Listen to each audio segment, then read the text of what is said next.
Roeddwn i'n meddwl ei fod yn fendigedig pan ddaeth y mab i fyw gyda mi ar ôl chwalfau briodas. Bu farw fy ngŵr ddeng mlynedd yn ôl ac rwy'n cyfaddef fy mod yn eithaf unig. Felly roedd yn edrych ymlaen at y cwmni. Roedd y cyfan yn iawn ar y dechrau, ond yna roedd fy mab yn isel ei ysbryd a dechreuodd yfed yn drwm. Yn raddol, fe newidiodd ei gymeriad. Collodd ei swydd a dechreuodd eistedd o amgylch y tŷ trwy'r dydd.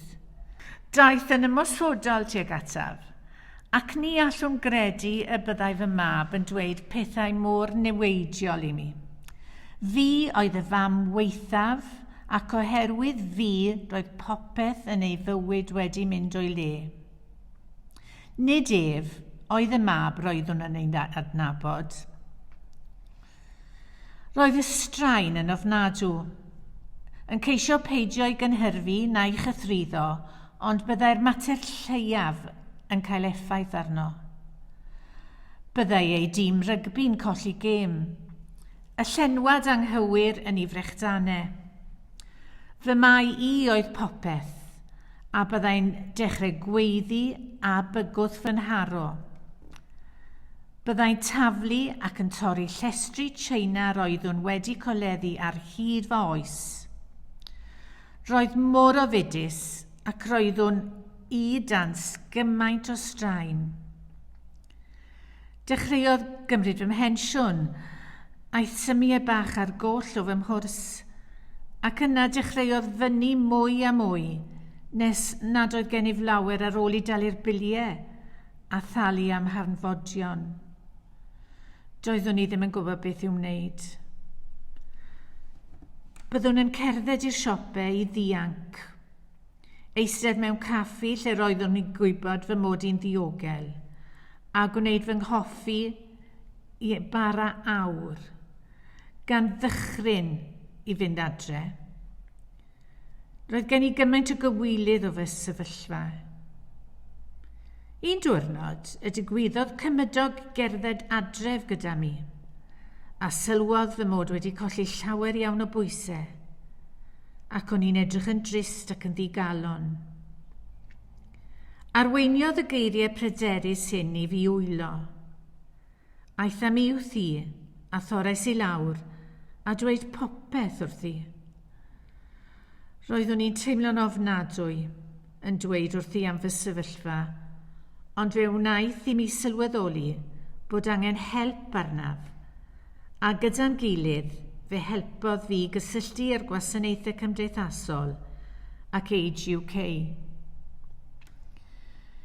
Rwyf bellach yn byw ar fy mhen fy hun eto, ac mae gen I fy annibyniaeth a fy niogelwch yn ôl.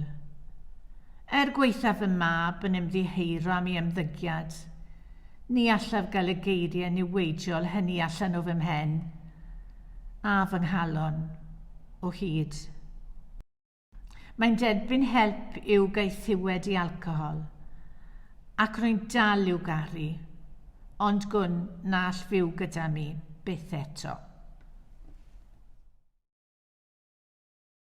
Os dringaf i'r mynyddoedd y rwyt yno, os cyweiriaf weli yn lleol y rwyt yno hefyd. Gwnaeth Elizabeth yr hyn y mae pob mam yn gobeithio gallai i'w wneud. Roedd hi yno i'w mab pan oedd yn ei angen hi ar ôl i'w briodas chwalu. Roedd hi wrth ei bodd ar gwmni ar y dechrau, ond pan newidiodd ei fywyd daeth yn annioddefol I fyw gydag ef. Mae'n anodd gosod cariad mam o'r neilltu, ac yr oedd gadael iddo aros yn ffordd I Elizabeth ddangos ei bod yn ei garu gweithaf popeth. Ond oedd ei mab ddim wedi dangos unrhyw barch tuag ati fel person. Dywedodd eiriau cas wrthi, torri ei llestri gwerthfawr a bygwth trais corfforol. A'i chymydog a sylweddolodd ar y newidiadau yn ei golwg a'i hymddygiad, ac roedd hi'n gallu gwrando'n dosturiol yn union pan oedd ei angen, yn ogystal â helpu gyda chyngor ymarferol a manylion cyswllt. Ar ôl I Elizabeth ddechrau byw ar ei phen ei hun, daeth i weld nad oedd modd iddi fyw gyda'i mab eto, ond oedd hyn ddim yn golygu nad oedd hi yn ei garu. Arglwydd bywyd, diolch am gariad rhieni sydd gyda ni trwy gydol ein bywydau a bywydau ein rhieni a'n plant. Rho'r nerth i ni helpu ein plant trwy eu cyfnodau anodd, a'r doethineb i wybod pryd bod angen cymorth proffesiynol. Amen.